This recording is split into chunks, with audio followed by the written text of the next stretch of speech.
سب سے پہلے طریقت کے اندر یقین ہے. جب آپ بیعت ہوتے ہیں نا، کہیں بھی بیعت ہوتے ہیں تو وہاں یقین ہے. یقین اگر یقین نہیں ہے تو پھر کہیں سے کچھ نہیں ملے گا.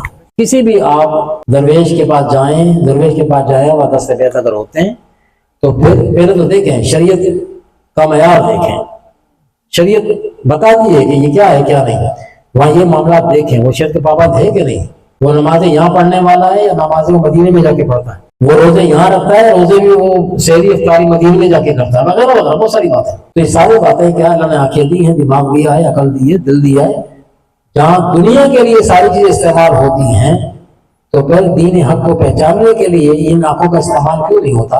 اس عقل کا استعمال کیوں نہیں ہوتا؟ اس دل کا استعمال کیوں نہیں ہوتا؟ خدا کا دیا ہوئے بدن اور خدا ہی کی طرف سے غافل. باقی سب کی ہمیں معلومات ہیں، نہیں ہیں تو علم نہیں ہے تو وہ اپنے دین کے اللہ کے دیے ہوئے دین کا علم نہیں. افسوسناک پہلو ہے.